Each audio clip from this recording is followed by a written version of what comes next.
sí, está la música, otra vez, claro. Bueno, el doctor tiene ganas de salir de farra de acá, ¿lo dejarán? ¿Sí? ¿Nos damos una vuelta por ahí? Libre, Con un certificado de asistencia casi, absolutamente. Sí. Bueno, dejamos una pregunta picante que tiene que ver con la inflación. ¿De qué manera se baja la inflación, se paraliza la inflación, si es que se puede? Ojalá, ¿no? Receta, al parecer, no hay porque han pasado varios economistas y no lo lograron. La inflación tiene distintas causas, hay distintas formas de aproximarse, hay varias escuelas desde el punto de vista económico que tienen distintos planteos con respecto al fenómeno inflacionario. Habría que ver bien cuáles son las causas de la inflación. Que tenemos un fenómeno, yo creo que hay varios, pero yo pongo el énfasis en uno que es una retroalimentación. Es decir, la inflación y el tipo de cambio, porque cuando nosotros lo que tenemos es que sube el tipo de cambio, automáticamente se traslada a la inflación, pero cuando hay inflación, esa inflación genera atraso cambiario y todos estamos esperando a ver cuándo se corre el tipo de cambio, ¿no? Entonces ahí hay un factor de retroalimentación.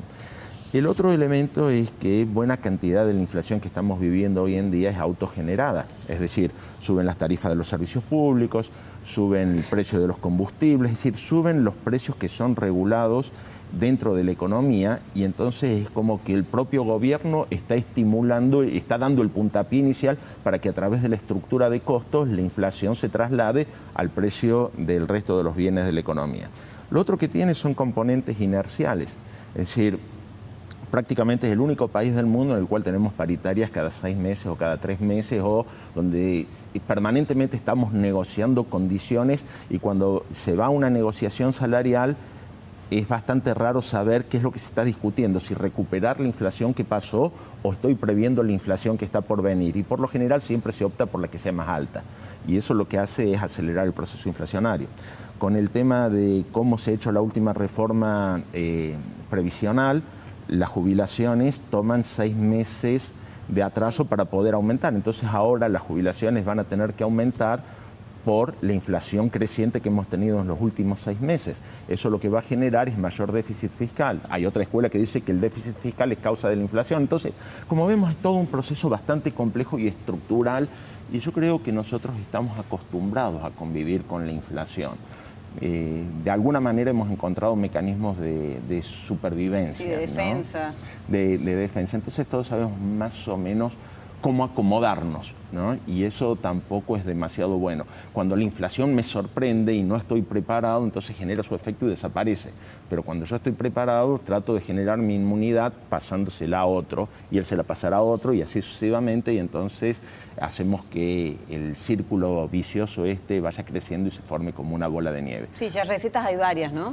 Sí, por eso. Y de todos modos, he explicado el problema, pero no he dicho cómo solucionarlo. Ajá. Posiblemente porque ¿Existe? Claro, no existe. No, es decir, como les decía, hay escuelas, es decir, yo puedo decir cierta vertiente y de acuerdo a la situación, qué es lo que yo haría. Yo creo que soy un economista muy pragmático, es decir, trato de, según lo que estoy viendo, es el diagnóstico, no es que en función de los diagnósticos que yo creo son válidos, trato de encontrarle justificación en la realidad.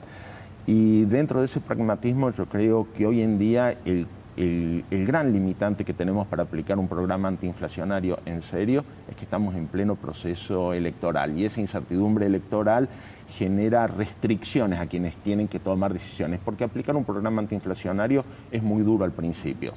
Y esa dureza que habría que aplicar para poner en marcha un programa antiinflacionario estaría conspirando contra las aspiraciones de sostenerse en el poder que tienen aquellos que deben tomarlo. Es un problema en la teoría económica, se llama riesgo moral. ¿Qué convendría en este momento? ¿Que continuara quien es actualmente el presidente, digo, para no volver a cambiar la fórmula que a lo mejor tienen en mente después de las elecciones, o darle la oportunidad a un nuevo equipo con otras ideas y empezar de cero, arrancar, empezar de nuevo? La verdad que no sabría decirlo, ¿no? Es decir, es mirar hacia adelante y en realidad yo no me atrevo a hacer por lo menos en público, a comentar sí, pero sobre más allá si conviene o no de las conviene. banderas políticas, no importa quién venga. Yo pienso que está claro que hace falta poner en marcha un programa económico sobre el cual haya una convergencia de ideas y de opiniones. Parecería que hoy el ámbito político, soy economista, estoy hablando de política, el ámbito político es como que estuviera dividido un tercio para que continúe la actual administración, un tercio para que vuelva la que estuvo antes y un tercio para que venga un modelo económico bastante parecido al que ya hemos conocido antes, ¿no? Y entonces es como que no aparecen ideas nuevas y lo que debería surgir es ver quién es el que logra unir a dos de estas voluntades, de qué manera se puede conseguir alguna síntesis para que haya una especie de pacto de gobernabilidad que nos diga podemos estirar 4 años más y tratar de encontrar un modelo. Pero el problema es decir, no tenemos en claro cuál es el modelo económico y el modelo de país que queremos seguir. Y ante esa incertidumbre es muy difícil que sepamos a dónde queremos ir.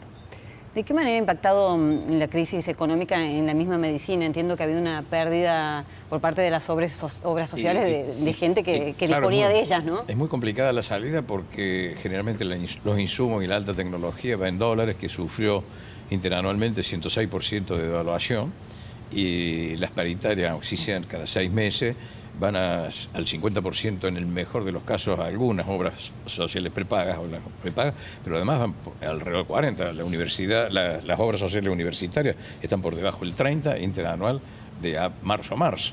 O sea que hay una financiación del sector prestador a la inflación. Yo creo que es gravísimo, que el pecado grave, carnal más grave que tiene Argentina es la inflación. No se puede vivir, ha dicho bien, se sobrevive. Y esto lleva a la destrucción, y lleva a la corrupción, y lleva a la destrucción de valores morales, éticos, a todo. En mi opinión, si no se corrige la inflación, y aunque nos acostumbremos a sobrevivir, y debemos ir con peor calidad de vida, peor calidad de prestaciones, peor calidad de juguetes, peor calidad de juicio, peor calidad es que de en el Sálvese quien pueda, en el Titanic, ahora se cumplen 107 años del fallecimiento, del hundimiento del Titanic. Bueno, falleció de alguna manera, ¿no? Es decir, fue una lucha, sálvese quien puede, ¿no? Es decir, el que alcanzaba a subir primero al bote salvavidas, el que podía ahogar al otro para poder alcanzar a sobrevivir. Es decir, en ese contexto se pierden una gran cantidad de valores, coincido plenamente, Carlos. Absolutamente. Ahora vamos a hablar también de la pérdida de una clase que ha sido siempre importante en la Argentina, que es la clase media, ¿no? En un ratito nos vamos a meter con eso. O una clase media que ahora está dividida en media alta, media baja también, ¿no? Yo creo que como sabés que todas las preguntas son difíciles, me las vas anticipando para que yo me prepare. Exacto, para que sean pensadas. Y vamos también a otro de los hechos de la semana que tiene que ver con la violencia callejera, con lo que se viene viviendo, no particularmente en Córdoba, pero sí en Buenos Aires.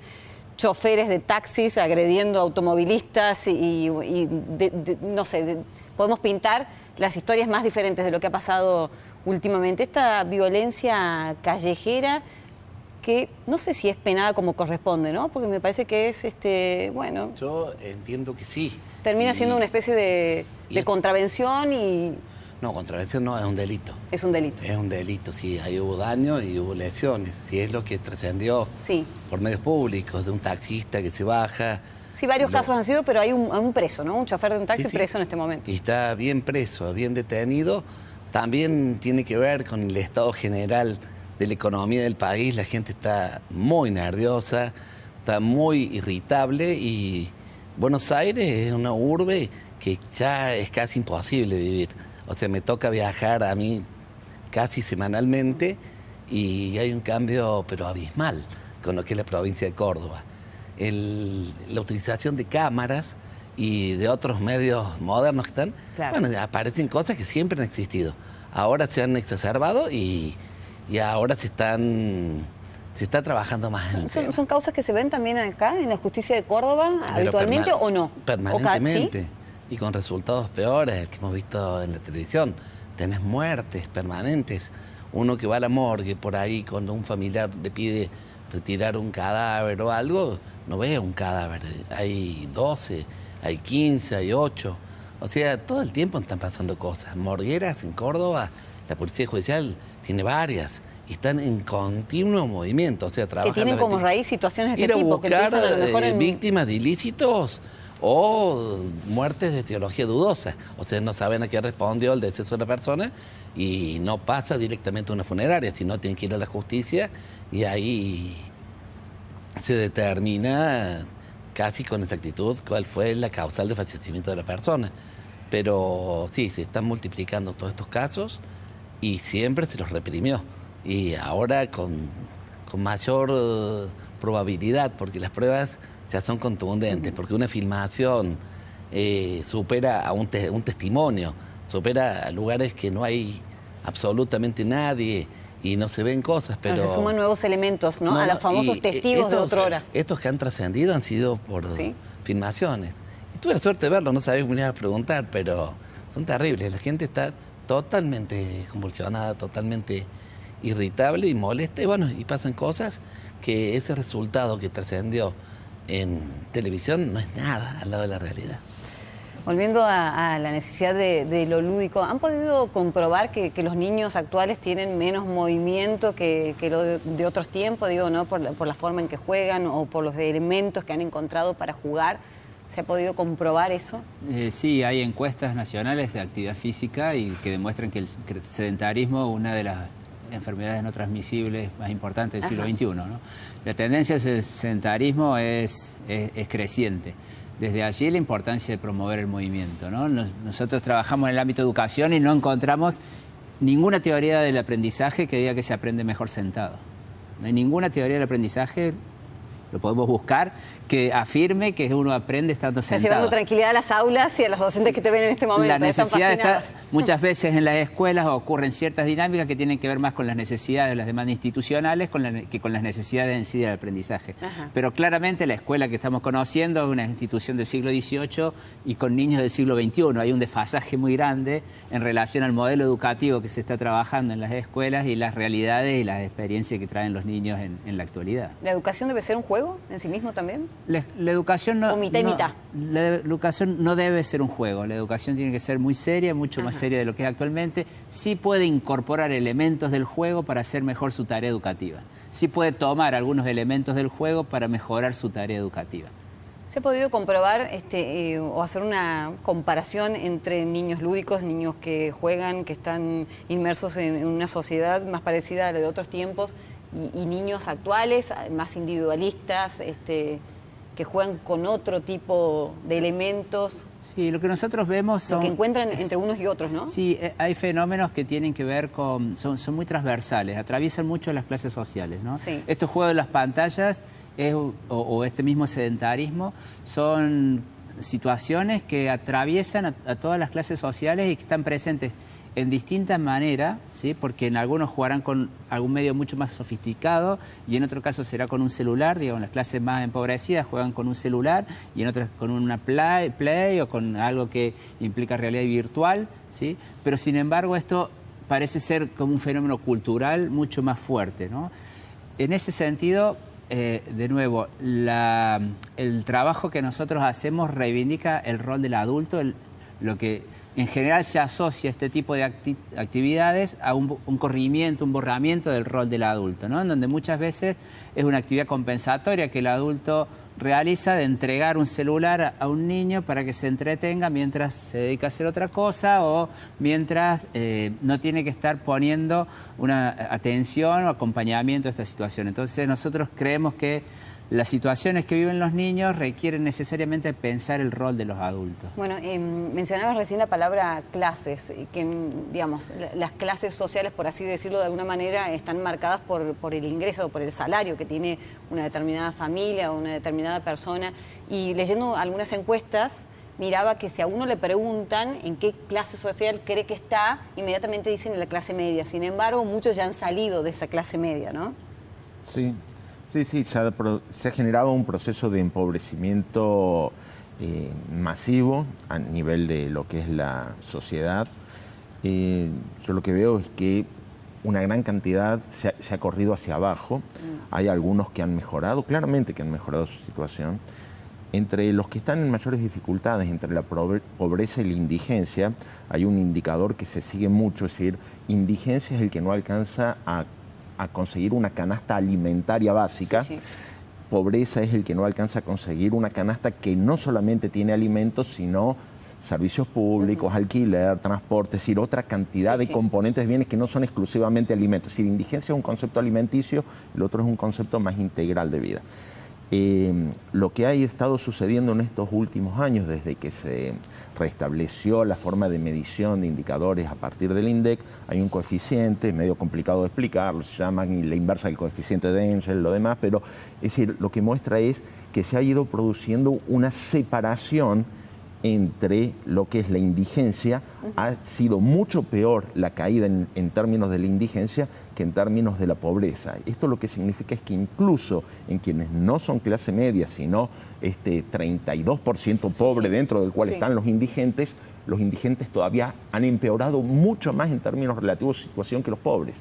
Es decir, como que los problemas se han ido agravando en la base de la pirámide de nuestra sociedad, en la pirámide de ingresos de nuestra sociedad. Entonces todos estamos un poco peor, pero los que están más abajo están muchísimo peor todavía. Y probablemente nosotros, no decir yo, Javier, Agustín, Carlos, tenemos suerte que nos inviten a este programa. Posiblemente nosotros sí encuadraríamos como clase media, más alta o más baja, pero encuadraríamos dentro de esos parámetros.